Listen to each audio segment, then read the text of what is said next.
What's going on, guys? Welcome back to the Blade Dragons podcast. I'm Elliot. And I'm Alex. And today we're going to be talking about the Beyblade X second episode of the anime. And let's just say, watching it the other night with AI-generated subtitles is the only way to watch it. You get some great context to what's actually going on in this universe that Takara Tomy doesn't want you to know. Indeed, yeah. There's a lot of secrets that get spilled in the bastardized version of the subtitles. So I am definitely excited to get into all of the nonsense that we observed when we watched it the first time. So let's get right I into thought it. we didn't get any lore because they didn't do the prologue there, but AI generation made the lore for us. Exactly. We don't need official lore when we have AI generated. So let's check out the topics we got today. So we've got more than we did last time, especially when we include the 8 points that we have to talk about in terms of the auto subtitles. And then we've got 7 more points that we can go over regarding the actual episode. So we're definitely going to be loaded tonight for our episode. Gosh, just looking at some of these bullet points we have here, I still can't believe that came up in the subtitles. That is so funny, but I think we should just get right into it and stop teasing this stuff. Absolutely. So let's go ahead and start. So let's see. Our first point that we had for the auto subtitles was Baby Day, which was Common X's bastardized version of saying Beyblade Day when he is explaining to Bird the different kinds of, weather conditions that is great for Beyblading, which to Common X is every weather condition. Every weather condition is a great Beyblade day. Except in the auto subs, it changed it to Baby Day. So if it's snowing, it's a good baby day. If it's sunny, it's a good baby day. If it is raining babies, it is definitely a baby day. He's got a thing for babies, and we'll get into that. A lot of people have a lot of things for things in this universe that aren't people, so... Yup, it's welcome to Beyblade. So Baby Day was Beyblade XXX. No, let's save that for later when we're not talking about babies. we don't need any cupcake enjoyment today. This is not EDP moments. This is we're oh gosh. We promise. So the next thing that we had on the docket was Hell's Size, which is the bastardized version of Hell's Scythe, which if we take a look at the screenshot here that we've got of Multi, we can see as it reads, bad, what's wrong with you? Good, I am curious about Hell's Size. Hell's Size is surprisingly expensive. So, when I hear size, I'm thinking of something that probably shouldn't be thinking of. And if it's expensive, then, I guess that means, already we're starting this episode with so much illegal material. I don't know. We see that Maltese a size queen and a gold digger. Yep, and, one of our later points, definitely size queen. She's definitely another queen of some kind. We'll get into that in a minute. There we go. But we'll brush past these. They're not serious anything, so don't take these out of context. It's all good fun here. We're not alluding to anything, so yes, we'll get that out of the way here. Yes, this is all just goofy fun that we noticed in the auto subs. But Hell's Size is definitely funny. It's something that they continue to do hammers throughout home. the entire. Like it is like every time they're in the anime, it's like Hell Size. Imagine like Bird's special move is like Hell Size, expand, get bigger. It's like a Jujutsu Kaisen Infinite Dojo. I don't even remember, but expansion whatever. But yeah, it do be like that. So the third thing that we had on the docket was, hey, that's 100% of your life wasted, which is pretty much what happens. And this also actually breaks into our second point, which was about so in the manga for Beyblade X, there was when Bird was asking who Multi was, because he's a noob, so he doesn't know that Multi is this big social media influencer who's also a blader. So we had this fat guy in glasses who definitely does not leave his room unless Multi is blading. He comes up and explains to Bird and Common who Multi is. However, in the anime, they replaced this with 3 enthusiastic kids. So I think it's definitely saying something about the kind of people that would be into these social media influencers that are below the age of consent. So I think they didn't want to translate that over to the anime, which is, it's a smart move. Definitely a smart move. I'm glad they caught that. They're aware of actually what they're making. Yeah, we don't need any more people taking fat dudes talking about young girls and putting EDP's face on it. Oh, okay, let's move. We gotta get past that cursed name. Yeah, we don't want to linger on EDP for too long. Let's see. So one thing. Oh, fun boy. Yes, the next thing we got in the subs is the fun boy. So apparently Hell Size is not a Beyblade, it's a fun boy. So we don't have Beyblade battles, we have fun boy battles, which it sounds so dirty. Like, I could just see like fun boy battles being something that like Jabba the Hutt watches, like in episode 6 of Star Wars when he's got like that metal grate over the Rancor cage that Luke fights in. I could just see fun boy battles just being like you can imagine. I'll let everyone use their imagination for what a fun boy battle is. No, it's funny that the thing is, it's not like we're taking these out of context. What I can't think of another way that these could be implemented to make any more sense than what we're describing them as. So I think we're not in the wrong here, with our interpretations. Oh yeah, no, we're definitely 100% accurate. We're gonna be seeing Rancor fun boy battles happening in the top of the X Tower. That's what happens. See, secretly Jabba the Hutt is just disguised as Chrome Ryugu. So once we get to once we get to the end of Season 1, we're going to see Jabba the Hutt show up, and we're going to have our fun boy battles in the cage, tight. It's going to be wild. There we go. It is going to be absolutely wild. So definitely, I'm just these subtitles. I really wish we could just show all the stupid subtitles. I wish we could have gotten our reactions. When they generate and yeah. No, we learned that the hard way, but at least we're adapting and finding where they are. But we watch the subtitles more than the anime. Pretty much. Yeah, that's the main attraction. If you have a VPN or you're in Japan and you're watching the Beyblade X anime on the YouTube channel, we implore you heavily to turn on the auto-generated English subtitles because they're just so stupid. It is the funniest thing that you will possibly ever see. So that was oh man. Yes. Compared to Beyblade, it doesn't get much more than that. Yep. So I think that we will hold off on point D. Yeah, we'll give it a break.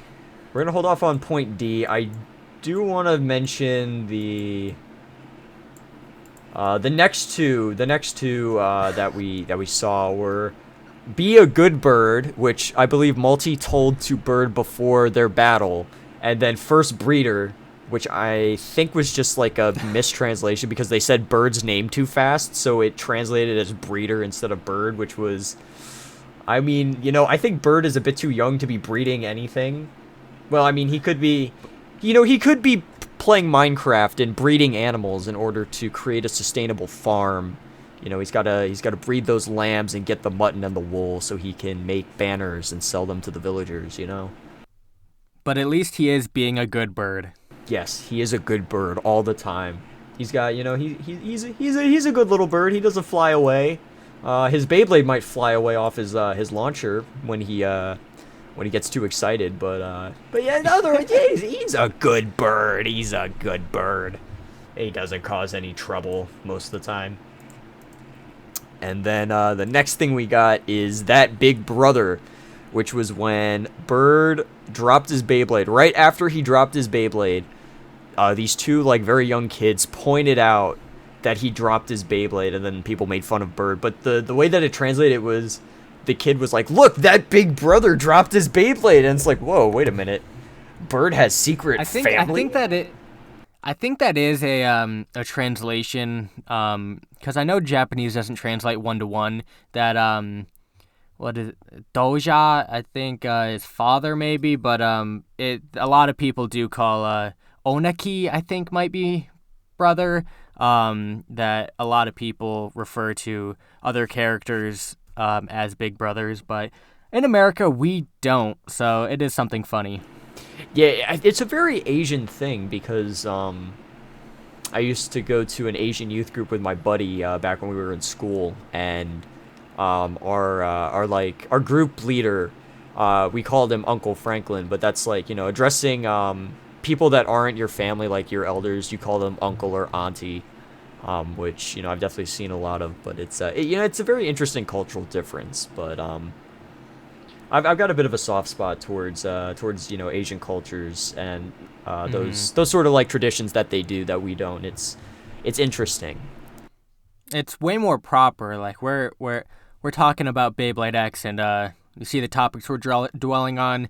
That's won't even cross their mind over in Japan. So you see what America's done. Although Japan has they've got a very deviant sort of nightlife.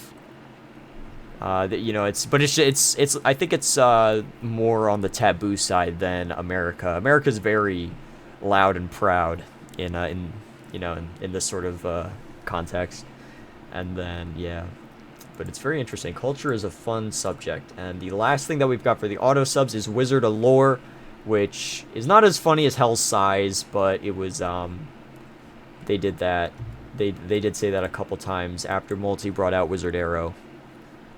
So I think that was so that's it for the auto subs, which interesting. Almost. There's one more that we are going to get to later, so I will just go ahead and leave that there. We're going to sit on that. So we talked about the kids replacing the fat guy. Oh, it was also very funny to see Bird have a mental turmoil after after Hell's Size fell off of his launcher. So Bird does a mislaunch.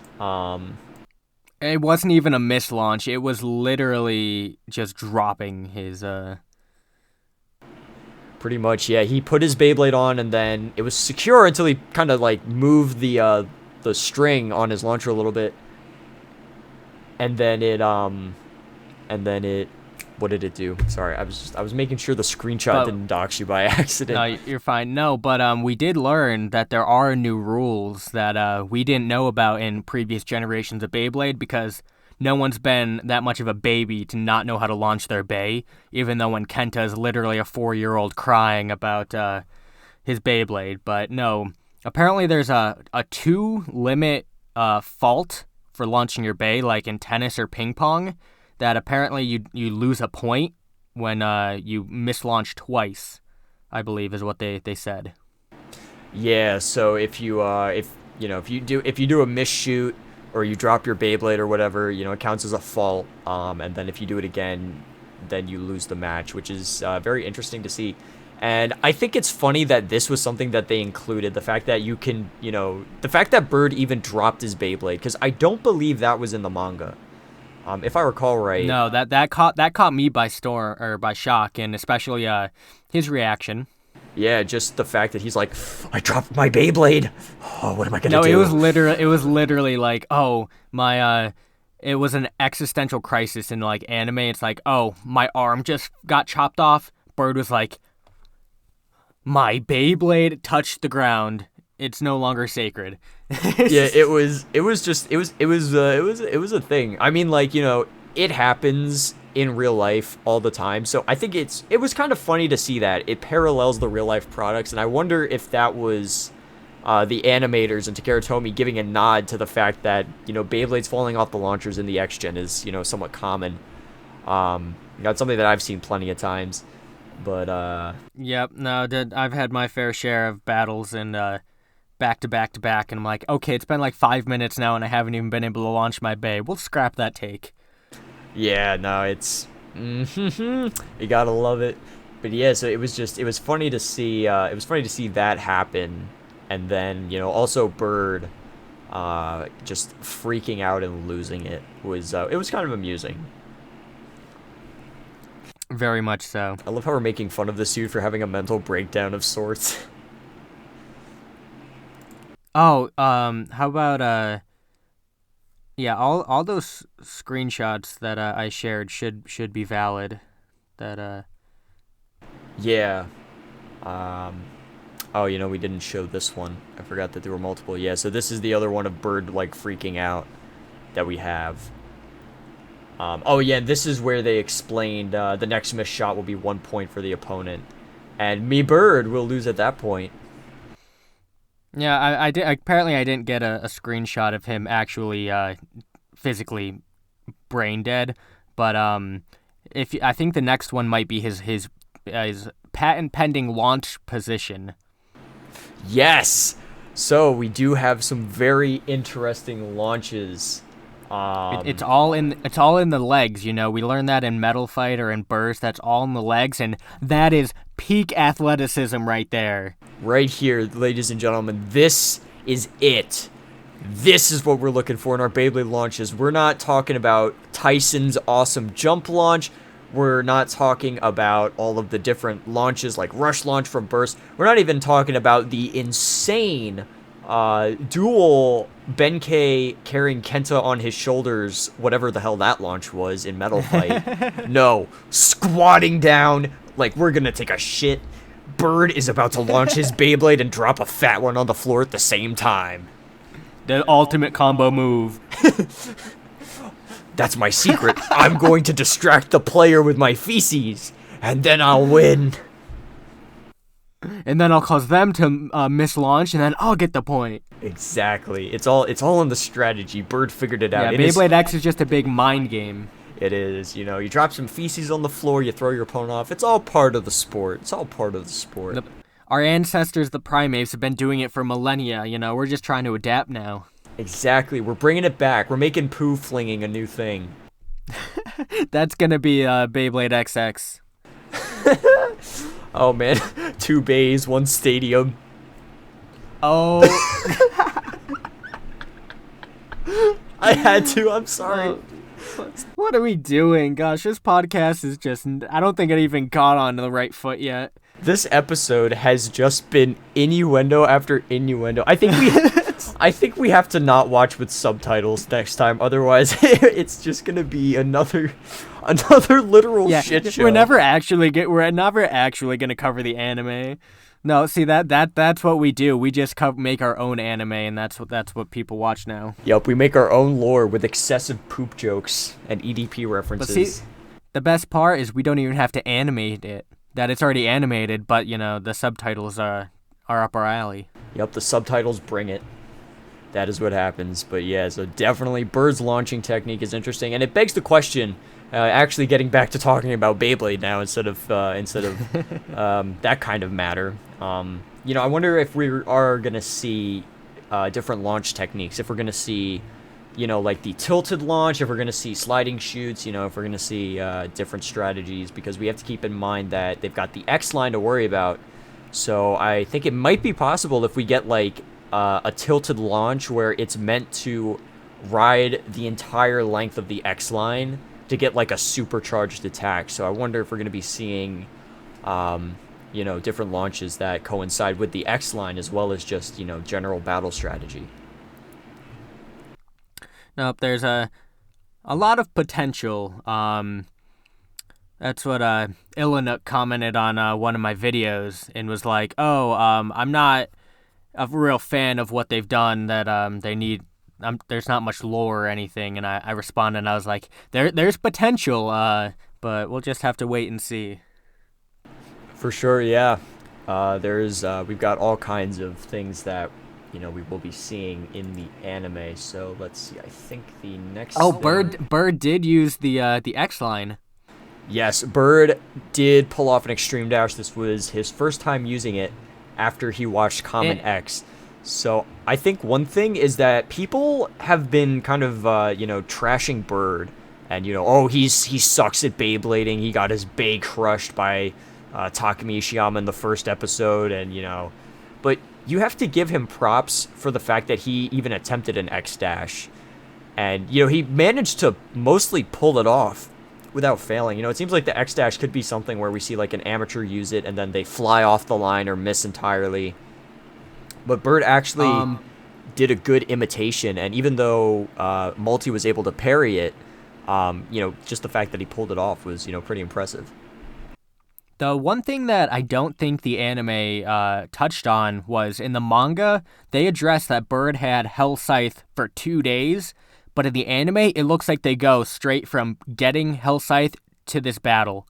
And it makes Bird look a little better in some aspects, but at the same time, looking completely uncomfortable launching it was also a point to bring up. But apparently, he did have the Beyblade for 2 days. So I guess doing an extreme dash isn't completely out of the picture, but it was surprising, saying Kamen made it look like it was a feat of a god. Yeah, it looks like the X dash is going to be something that's very high level, high skill. You have to know how to use it. You have to have somewhat practiced it. So it kind of seems like a situation where it was like Finn in the in episode 7 of Star Wars, where he picked up a lightsaber and was able to, fend off Kylo Ren for a bit without chopping his own head off. I swear I'm not a diehard Star Wars fan. Yeah, no, I was just going to bring that up. I'm like, what's that, 10 minutes, like 5 references? Yeah, no, it's not Star Wars, I'm into other things. But yeah, no, like, it was interesting to see Bird use the X-Dash right away, and, it does seem like it was only, like, that same day he gets Hell Scythe and then has to fight Multi with it. I wonder, what are we going to be seeing in terms of the X-Dash skill ceiling? Are we going to be seeing, a lot of people not able to use it? Is it going to be a common thing that we see in the Pro League? It seems like amateurs aren't able to use it, but pros are definitely able to.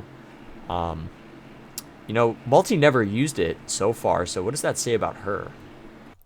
But the thing is, she's the only one we've seen being able to control her Beyblade so far. That's true. That's one thing we haven't been able to see if Bird or Kamen did their extreme dashes on purpose. That's very true. Yeah, I mean, it seems like they sort of, they just kind of launch their bay, they do their normal attack, but then, they kind of hit the opponent at an angle, and then it sends them into the X line for an X dash. So maybe there is like some level of control, but it's not like they're calling it out like it's a special move. They just kind of like, it hits the line, extreme dash, and then we get the attack after that. But we did see a pseudo special move. It's very reminiscent of Metal Fight's Hyoma when he used Rock Ares' spin track to rotate a Beyblade around and deflect an attack. So we saw that with Multi, who used a move called Wizard Parry. And this is the first time we're seeing a, Beyblade do some kind of special ability without the X line, which is, a big thing. So it seems like there's possibly going to be some elements of, semi-sentient Bay control, but I think this is the only time that we've seen it. So, I'm not sure about Wizard Parry. Yeah, and I know I mentioned it when we reacted to it, that it reminded me of Aquaria from Metal Fight, making almost illusions out of her bay, and allowing the attack to miss. So it is interesting to see. I can't recall too many defensive moves we've had in the past, but for that to be the first one shown was kind of a shock to me, that these other ones we can kind of pick apart, but Wizard Parry is a full-on intentional defense. Yeah, she called it out, and, Wizard Arrow just kind of shifts around and, makes it look like it's got the after images like Aquario did in Metal Fight. And then, she Bird... did the whole hand thing. Go! Exactly. She did she made a big deal out of it. So it seems like, we possibly could be seeing things, but if I recall right, we didn't see anything like that up to chapter 4. And I am not up to date on the manga. I've not seen chapters 5 or 6. So I gotta. Neither have I. Yeah. I need the translations, and I don't want to rag on the translators if they watch this at any point. But come on, guys, go faster. No. No, it's definitely interesting to see that we don't know if they're going to be sentient bays, but they do apparently have sentience, and at no point have we seen any connection, because one of my comments on one of my videos said that the reason that Malti has so many bays is likely because it's a sport instead of a lifestyle. Like I mentioned that in my reaction, that they're treating it more of a sport than a lifestyle, that anyone can choose to Beyblade. You don't have to in this world. So her having 10 different wizard arrows, he mentioned maybe they're all different combinations that she's trying to find the ultimate wizard arrow. So that was a theory. But for Malti having all these different things is interesting. We'll just have to wait and see what the actual point is for her existence in this world. Yeah, she exists to bamboozle for sure, but it is interesting to see all of the different Beyblades that she has collected. I think the only thing that we've really seen like that up until this point was Tetsuya's case of Beyblades, or various spinning tops that he had when he was trying to steal Jinga's Bay points. But even then, when Madoka is pointing out what's in it, it's like it's got like a gyroscope, traditional Japanese top, which I think is probably a reference to Beigoma, which is like the original version of Beyblade. Beyblade is sort of like an evolution of Beigoma. But we had Tetsuya's random suitcase of dumb tops, most of which weren't Beyblades, versus Malti's case, where it is very neat and organized. She's got 24 different Beyblades, multiple versions of, the same blades. She's got tons of shark edges and wizard arrows and night shields. So, it's interesting to see that there's a lot of, interblade things. And then, like we mentioned in the last episode, where there's blades that are more common than others, like we've seen only one Hell Scythe and heard of one Drawn Sword, and that Drawn Sword is a rare Beyblade, and then Wizard Arrow and Night Shield are very common, and it seems like Shark Edge is also going to be a very common blade to see in this. Yeah, we'll definitely have to see. But going forward, there's a lot to be desired, but they have elaborated on a few points. That was what I was gonna say. BX25, I want to say, is a hard case, or is it a soft case? But I wonder if they're gonna make a recreation of Malti's case. That's a good point. I would love to see that happen. We just get like, and that would be a good thing too, like a 24 bay case holder, because, we already have. I mean, I'm already at like 13 Beyblades. It's gonna be 16 soon when my Viper Tail full set comes in. And it's been like a couple of months. Not to mention, there's the. I think actually I did count. Let me pull up that doc real quick. I made a organized Google Doc showing off everything that we've seen so far from the Beyblade X line, if I can find an ordered list. So there is a massive amount of Beyblades that we have already seen, and this is including prize Beyblades and everything. So actually I'll throw that up now so we can see. We've got I can see it. We've got the stock Beyblades that we've gotten so far. So we've gotten 2 BX00s. We got the Dronzer Spiral. Dronzer's the real BX00. Cobalt Drake can just go away. Although, you could argue that Cobalt Drake is the real BX00 because it is, the blade style of the new gen. It's got the gear chip and everything. And then, we're going to be seeing more. It is a callback. Everyone's calling it a Dragoon of Beyblade X. So, you kind of got a new Dragoon versus the old Dronzer, both BX00s. That's a cool theory. True. Yeah. But yeah, it's definitely that is interesting. So, oh, another thing that we did get that I did hear about the manga was that they confirmed what the avatars are. So we saw like the drawn sword avatar. So what it is, it's a hologram projection. So it's not gonna be like previous gens, like it's not gonna be bit beasts or the spirits from Metal Fight and Bakuden, and I don't know what it was like in Burst, but They were avatars, so they were like they were more of a hologram than a bit beast. yeah. But it's interesting to see for Beyblade X that it's gonna be more like a projected, augmented reality experience to have the beasts battling, which I think is a great move because you still get those avatar fights like you do in the previous gens. However, you don't have the over-the-top, wild, unrealistic fantasy battles like we did in Metal Fight, where we got Beyblades jumping into space to disperse spiral core meltdown energy that could destroy the Earth.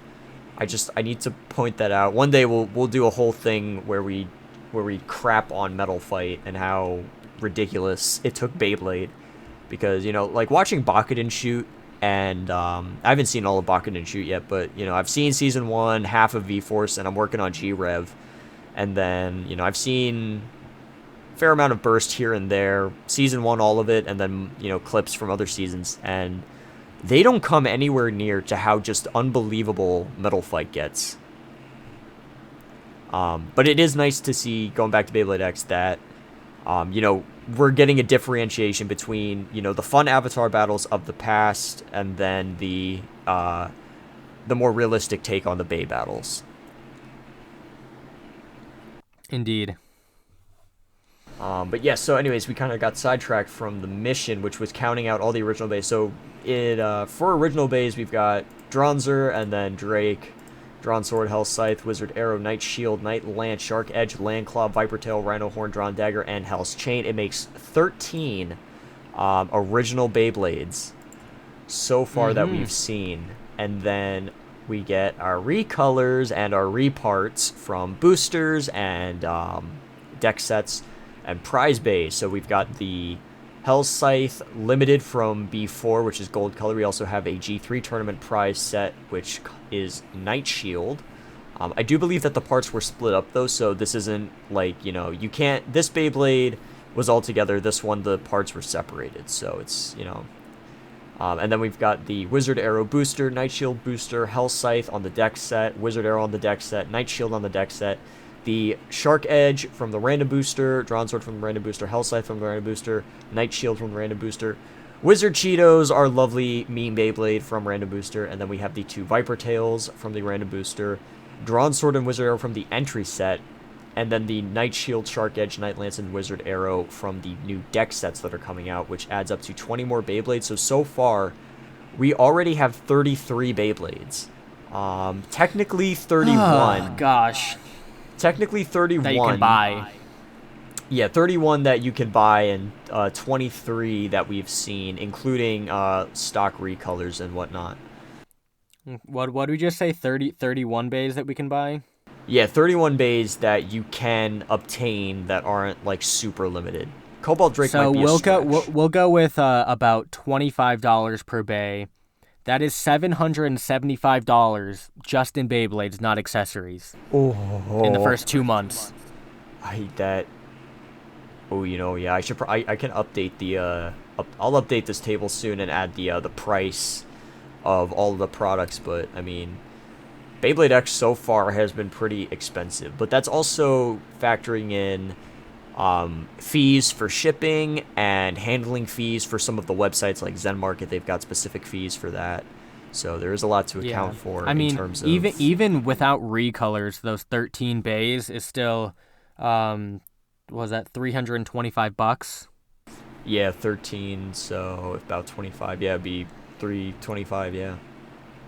Yeah, so, when you think about it, a stadium, you're if you were looking to catch up, you'd probably be in about $500. Yeah, I've already spent a good few hundred. I can I won't show to the cam, sadly, because I don't need people knowing how much or seeing all of the stats that I've collected. But let me hit my product list real quick for what I've got. So I think. Oh shit! I didn't calculate the total yet. I think it was somewhere around 300 something, and we're still missing deck sets. There's boosters that I didn't get. There's a lot of things that I've skipped out on, but everything that I've got, the 13 bays. Let me grab my calculator real quick. Let's see. Yeah, I think I was gonna crunch the numbers this weekend. I'm past 500. I have to say. Yeah, it's crazy. Beyblade, from maybe your average consumer standpoint is, not really an expensive thing. It's like if, 30, maybe $100 to get like a full starter set, and then, you spend another 50 to get a couple of other Beyblades, and your kid is satisfied for the time being. But then when you're a YouTuber or you're collecting these religiously, there is a lot that stacks up when you include the deck sets and all of the other things that come out. So I mean, granted, everything that I have bought so far, besides the full Shark Edge booster, I have bought duplicates at least. So that doesn't really help, but I bought like 3 stadiums and then duplicates of everything. Mainly because some of them are pre-orders, then I find them available already, and my pre-order takes weeks to ship. And like I bought 2 battle passes because for some reason my order didn't get filled when they were in stock. And I talked to one of the reputable sellers that I get from, and is like, we don't even have word when they're gonna ship. And Mala Toys says December, and he's like, I don't even think it'll be December at that point. So we don't know if battle passes will be pushed back until the U.S. release, but I at least have one. So yeah, that's very interesting. Yeah, I'm debating getting one now or seeing if it comes to the US. I might get the Japan one in case we don't see it happen, but considering that Beyblade is being pushed, Beyblade X is being pushed as a prime sport, like we're talking primetime TV. It's probably not going to happen. If it does, Beyblade is probably going to end up on like ESPN Ocho, which nothing wrong with that. I've seen Rocket League on TV. Yeah, I mean, yeah. Like, there's esports on ESPN. ESPN. I think it definitely is possible that we will see Beyblade show up on cable TV, which, honestly, that would be a huge step. Because that's what we see in the anime, and then to that be translated into real life would just be wild. Yeah, I mean, there's BattleBots, that's a sport fighting robots. Then there's esports now. There's so many sports that you wouldn't think were actually public, but I don't see why Beyblade wouldn't be able to, saying how extreme and fast-paced it is, that it wouldn't just bore the audience, and how much more features are being implemented. Like, we already have a double motion gimmick from Leon Claw, and so there is a lot of strategy implemented already, so we'll see. And that's not even mentioning the almost 25-year history of Beyblade and all of the different types of Beyblades, the different systems. There's been a competitive scene for so long, like 2 decades at this point, of, different formats and rule sets for Beyblade.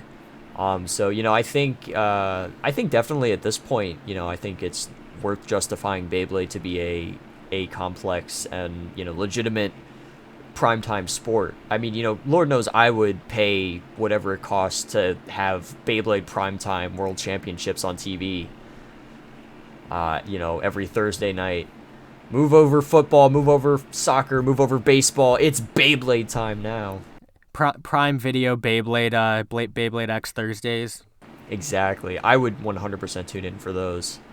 It's interesting that some people will say that it's still not a skill-based game, but it is a little lucky. But as it's going now, I have done so many battles and I've gotten the same results. I think I mentioned it in one of my previous videos that I have done battles multiple times. I've refilmed them and they've had the same outcome. So it's like there is science behind these products to allow the same consistency to happen. So that I can back it up to say that it's not completely random. For sure. I mean, like if we take a look at the list of battles and whatnot that I ran on Baylab on my channel, because I did do a thing. I did like organized battles for everything, but there was a system to how everything worked. And the if we look at the scoring for the Night Shield combo that I ran, which honestly, I don't know what I was thinking, but I don't know why I used 460 instead of 360, because 460 bursts more often. Nightlands. If I had used 460 or 360, maybe I could have avoided so many bursts. But I ran this combo. I ran Night Shield 460 High Needle as a counter to attack you ran types. Night Shield Nightlands. Yeah, so it was a combo of that, and then we had Drawn Sword, and it's interesting to see the consistency in the battles. So Drawn Sword got several over finish and several burst finish, which are very characteristic of an attack type, and then Night Shield got a majority of spin finishes, and it was interesting to see the outcome be so even. 30 battles total, and even though Night Shield won 16 out of the 30, which is, that would be considered a majority, so it would win in, say, Metal Fight. But because of the scoring system, it earned 20 points versus, even though Drawn Swords won less, it won 14 battles. When it did win, it scored higher finishes, so it got 2 and 3 points exclusively, and it ended up racking 30 points. So, by system, Drawn Sword did beat the defense type. But, there is... Go ahead. Yeah, but the fact is, like, when I did these battles, they weren't always, like, over finishes, but they would still be able to score 2 points consistently instead of, like, switching to a stamina battle. It was like, really, if you don't hit them in the over finish, you're bursting them and still getting the same score. So it's interesting to see the complexity of Beyblade X, and we're seeing like Hell's Chain, Drawn Dagger. They aren't scared to make the most aggressive attack type. Like, we saw Shark Edge come out, and we were like, something is going to happen here. Like, these contact points are getting sharp. And with Drawn Dagger, I don't know if the more smooth design with it will make any difference, but there's going to be some insane things happening in the next year of releases. Absolutely. I mean, like, if we just take a look at Drawn Sword, or not Drawn Sword, Shark Edge, and we can just see all of the sharpness. This ridge that I'm running the mouse along, this is a very steep degree angle, and it rides the entire part of that blade, and it's a 2-bladed design, so that is a long piercing edge, not to mention the gills, which are definitely very sharp here. And you've got another ridge that comes out, like when Shark Edge came out, everyone was pretty surprised to see such an aggressive design. And when you even hold it in your hands and you flip the blade around to the side, you can just see how angled it is, and it's unbelievable. And then if we take a look at Drawn Dagger, which it isn't even out yet, but if we just take a look at it from, say, the deck set image. That's insane. That's going to have the most epic upper attack. You can just see how insane these blades are. Very sharp. Those blades don't look consistent. Like, that doesn't look like it can be a real Beyblade. Like, that goes down, there's a gap, that goes up. Like, it doesn't look like it belongs in that picture. I know, it's crazy to see just how, like, aggressive we're getting with the Beyblade designs.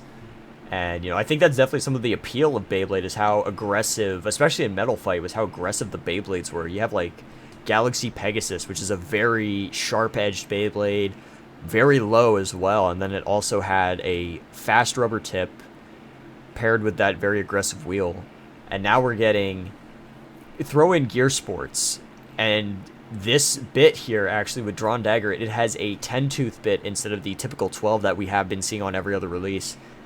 That lower gear ratio on the X line is going to mean that the X dash for Drawn Dagger or anything with Rush is going to be way faster. Maybe not way faster, but it's going to be faster than, if we're seeing a, with a 12-tooth bit. So, I mean, already we're getting into, like, deeper engineering and mechanics than we have seen with previous gens, considering gear ratios and, heights, calculating the blade amount on ratchets to prevent bursting as much as possible. There's so many more in-depth details and factors about Beyblade X that we have never seen before in Beyblade.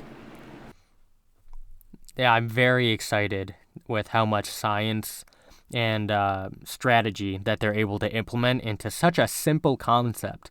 Like when we were at Metal Fight, we are like, wow, this is epic. 2013 never even would have thought that there was actual strategy behind there besides using a rubber flat. Yeah, like using rubber tips or, building bulky defense combos and whatnot. Like there was a very set meta back in the day, but I mean, we're only 20, what were we, like 30, 31 Beyblades in to Beyblade X, and we're already seeing the most insane mechanics that we haven't seen since the engine gear system in Bakuden Shoot. That was pretty complex with all of the different things you could do. Every Beyblade could spin left or right, which was interesting to see. And I don't think we're going to see that with X, just the way that the launchers are set up, but it is interesting to see, sort of a successor to the engine gear. I would argue that Gear Sports has some, basis with G Revolution and the engine gear system, considering that it's both gears. No, now that you say that side by side, I'm like, whoa, that callback is mental. I didn't even put that together, and I literally just did a video unboxing gear systems. Yeah, it's exciting. I think this is going to be the most exciting generation of Beyblade yet, which is it's just insane to be a part of it in general. Yeah, no, like the other generations, I was never part of the release. Like I was either way too busy with school or I was way too young to afford it. But being my age now with a full-time job, watching this release around the world is very cool to be a part of. That we're here from the foundation, the building blocks, seeing it develop in 2 months. It's like, what?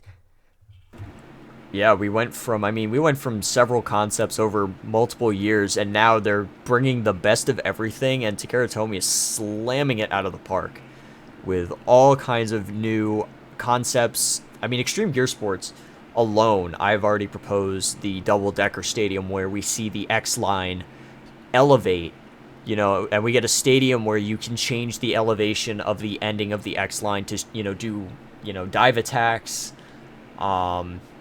Compare already we're seeing just the fact that we've got all the best parts of every previous generation. We've got, we're seeing a lot of cues from Bakuden Shoot with the gear system. Metal Fight, we've got the metal contacts coming back. From Burst, we've got the burst system, and then X has brought in its own spice to switch things up. The burst mechanic is way more consistent now. I felt like in Beyblade Burst, you were getting a lot of bursts that would happen, just whenever. It's like I would be using an attack type and I would be, slamming on the hits, and then, I would burst out of nowhere, and it would just seem kind of inconsistent, which was not fun to play with. But now with X, it is consistent. If you get a really hard attack, expect a burst, or if you get a ratchet hit, you can expect a burst. But, just from a, weak X dash, you're not going to see random double bursting happening, which is very nice to see compared to last gen. Yeah, burst, I got into it the last couple years. I got like Guilty Longinus, I got Ultimate Valkyrie and everything, so I got the biggest, hardest hitting attack types, and it was very unique knowing that the bays were so heavy. They were never actually able to reach the velocity to get a burst in these later generations. So incorporating the X line to get that momentum to be able to predict a burst is really exhilarating because with burst, the concept was there, but you could never tell when it was going to happen because of the teeth or the slopes, that there was no sign except with a few of them like Excalibur's sword extended, but you can't see that when it's battling. But with the speed gimmick in Beyblade X, you can actually tell this is going to be a burst or someone is going to go flying out of the stadium. Exactly. And I think that really drives home just the fact that this is going to be a sport, that Beyblade is now going to be a sport because we have consistent signs and methods for how things happen, and it's not as random as it has been. And granted, there's always going to be that random wild outcome. I mean, I've had Beyblades fly up and hang out on top of the Beyblade X Stadium. It's nuts. It gets crazy like that, and you're going to see things like that. But I think that's what makes it fun when you have those kinds of rare events, because it doesn't happen a lot. And then the rest of the time it is predictable, consistent, and even then you get, when things happen that you don't expect, it's part of a strategy. Yeah. Now, the things are predictable, and I think that's the key word about Beyblade X, that without predictability and the strategy, I don't think this series would be as popular as it is. But knowing each part is going to do this function, like all these over discs and whatever in burst. Oh, it added half a gram. It supposedly doesn't burst. But knowing a ratchet, we're now discovering, I haven't tested Viper Tail out. I just uploaded my video. But will more ratchet sides be less burst resistant or more burst resistant? So there are so many strategies that we don't even know what is going to be the meta in 2 months. Exactly. And I think one thing that could be interesting to see, which, this could be something that we maybe see later down the line, probably season 2, season 3. And, I kind of hope we do see it, but I kind of hope we don't, is something that's sort of like burst, where we see ratchets that you can switch out the blade parts, or you have like attachments to it, which I think would be interesting. But in all honesty, I'm really hoping that we don't see an increase in size and an increase in weight like we have seen. I think it should be more focused on, different aspects of Beyblade without making the bays massive and heavy. Because then it screws the meta up. You have separate generation details and features, and I think for Beyblade to really last as a sport, if Gear Sports is going to be the future for Beyblade and it's supposed to last, we should be seeing a lot of developments that are either minor or something that you can interchange between every generation. And I think the closest we've ever gotten to that would be Metal Fight, because even when we saw Zero G and we saw Synchrom and they switched up the metal wheels and the plastic wheels, you could still use and interchange any of the spin tracks and performance tips from every generation of Metal Fight, which was something that's nice, and that's why I think a lot of people will stand up for Metal Fights, for Metal Fight in general, because of that, intercompatibility. But there's, separation with, I know Plastic Gen, there was a lot of, there's not as much intermingling between generations. And then I think Burst has a bit more, but, then you get into all of the complicated systems, and then you've got two separate metas between Hasbro and Takara Tomy, and it becomes overcomplicated.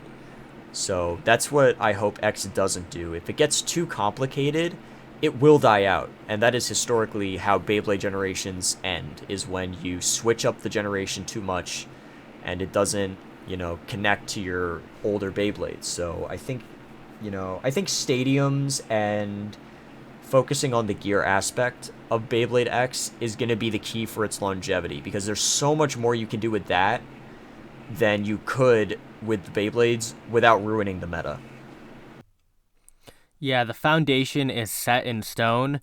that they are able to implement new designs to make their outcome. They don't need to add weight or change the mechanic that we're already seeing. Oh, we can change the gear teeth and other things to implement newer strategies. So they're getting very creative with Beyblade X, and I am here for it. I'm going to be along for the ride.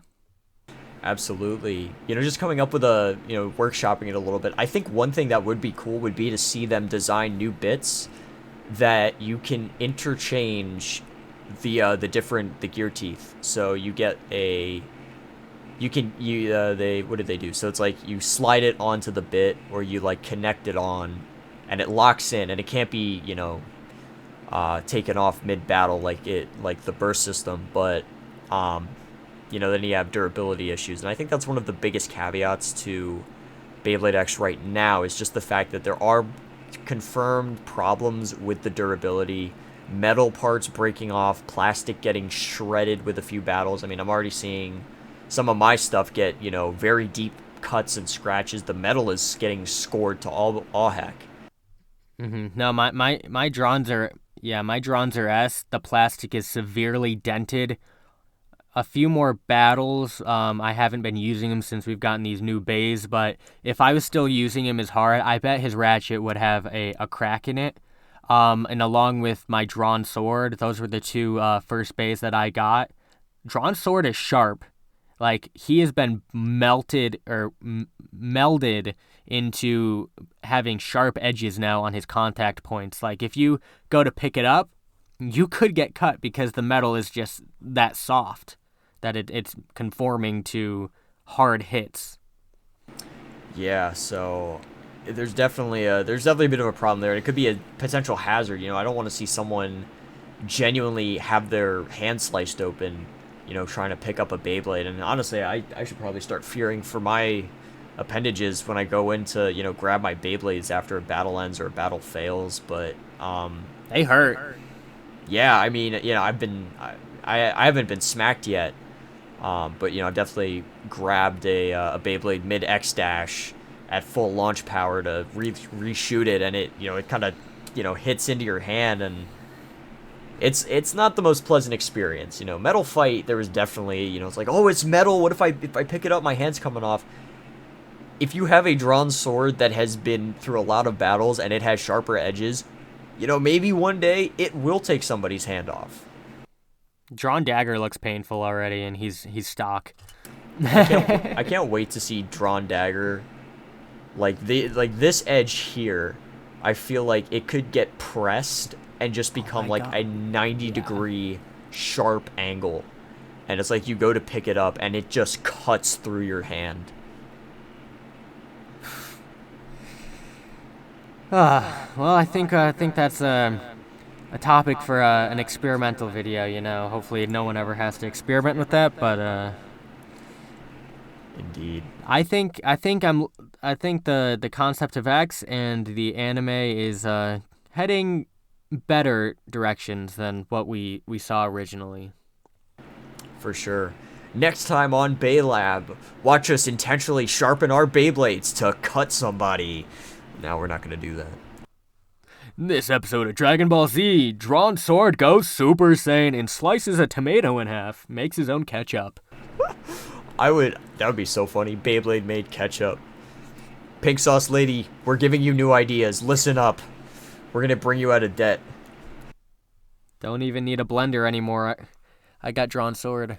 Exactly. We got Oh my god, imagine sharpening a drawn sword and then attaching it to the bottom of a blender and blending food in it. I actually kind of want to do that now. I want to buy a drawn sword, put it under like a metal sander, and then like glue it into a blender and see if it actually makes a protein shake. To be continued. Wait, Beyblade geeks are known for blending up foods and giving them to their girlfriends. Alright, Beyblade geeks, get on this right now. Sharpen your drawn sword and throw it in the blender and do another nasty smoothie challenge. There you go. That'd be amazing. So I think that's about all the time we got for this episode. Do you have anything else that we need to touch on? Yeah, we didn't we didn't talk about the battle length in the anime. Okay, okay. There were a few things that we didn't cover yet on the list. So I would like to at least cover those before we go. That'll work. So the first thing is the battle length in the anime has been short consistently. It's very much more like it is in real life, where it's focused on types. We've got attack, defense, stamina, and balance, and it's like stamina types will last longer than balance types or attack types or defense types. But they don't have as much power as the as balance types do. So like we saw in the Wizard Arrow Hell Scythe battle, we saw Hell Scythe attacking and missing and running out of stamina. Multi pointed it out, and then Hell Scythe goes for the X line. And I think one of the reasons why it was not as powerful was because it had lost a lot of power already. So we didn't see as powerful of an X dash. Because I do imagine if Hell Scythe had hit Wizard Parry at full power, it could have possibly done more damage than it did in the anime. But it's interesting to see that the length of Beyblade X battles in the anime is more realistically short. Yeah, I mean, with Metal Fight, they lasted like 5 episodes, so I guess it does make sense that it's not an extreme battle, that it is short and concise and is more realistic. So I guess the realism of Beyblade X is interesting.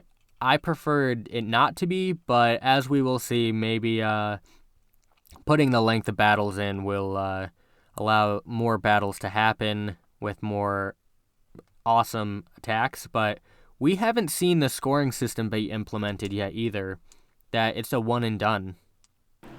Very true. It's all been very team focused, so we haven't seen sort of the, we haven't seen in the anime at least, we haven't seen the deck set format, which I think is part of the team format, but we haven't seen the point system.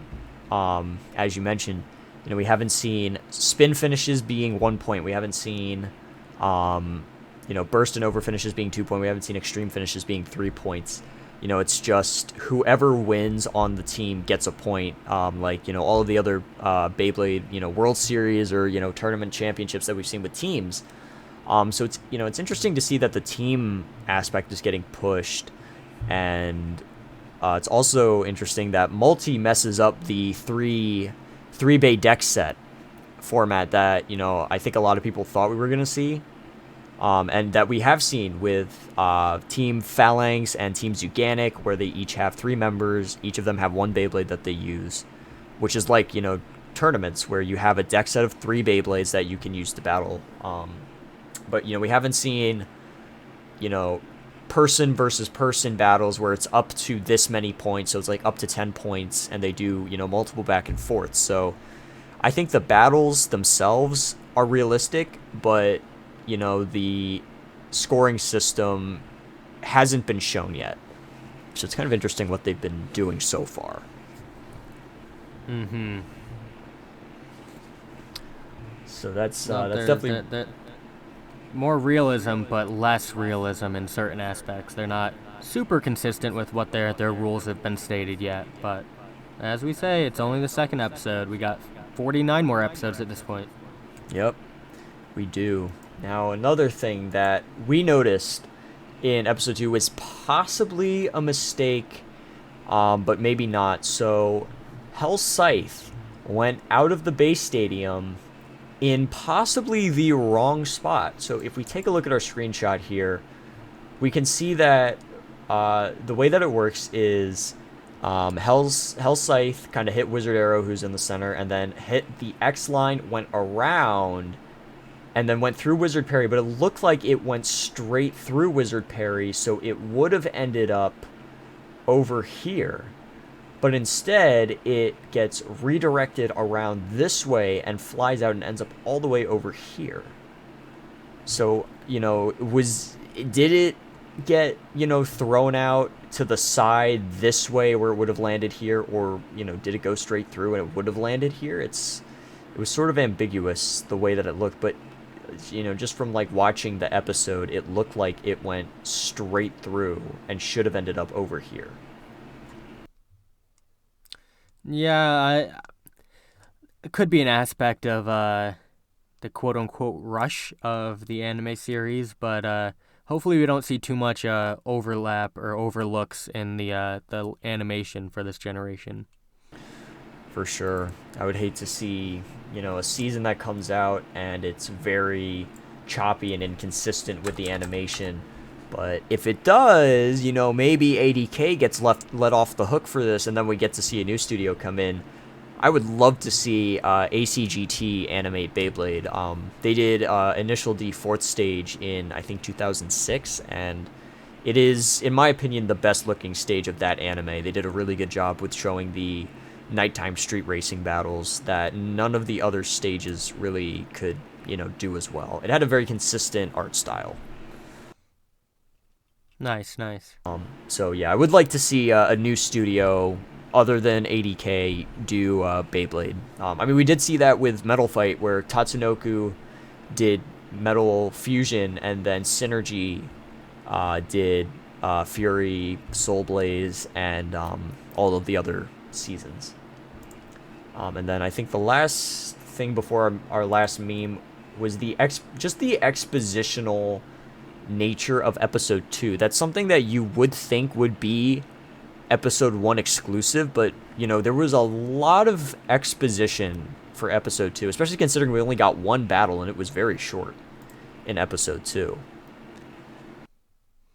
Yeah, no, the battles are concise, but they seem to stretch it out to take up an episode. And if we only get like 50 battles in this first season, there's going to be some questionable words said. Absolutely. It's kind of interesting to see such a slow start, and I think we touched on this in last episode, but it's a slow start to the anime is a unique approach. And then to end off episode 2 of Blade Dragons, we've got probably the most interesting subject of the auto subtitles, which was the consistent misgendering of Multi throughout the Bay battle. Constantly she was referred to as a he, and I'm just gonna say this, considering that Multi wears this very dapper looking suit, is it possible that Multi is in drag when she's in her cute little rainbow dress? The cat ears sell it for me, yes. I mean, here she's looking, very much like a she, but then we go over here and it's like, I kind of see why they're misgendering Multi now, maybe? I don't know. I mean, they're being up to date with everything else in the anime, that they're doing AI and artificial holograms, so maybe they gotta just throw that in so they don't actually miss any of the inclusive details. I suppose, and I have absolutely nothing wrong with inclusivity, but I think my one possible issue would just be kind of the age range that Beyblade Yeah, is going to be they're- displayed yeah. to. I think that some subjects are best left for older members of the general Demographics. youth. Yeah. Yeah, but like we said before, this is just a AI generated subtitles. So unless the manga piles on top, I think we should be okay. Absolutely. This is just us talking out of our butts from what happened with the auto subtitles, mind you. So, Multi in the manga and the official anime has been consistently referred to as a girl.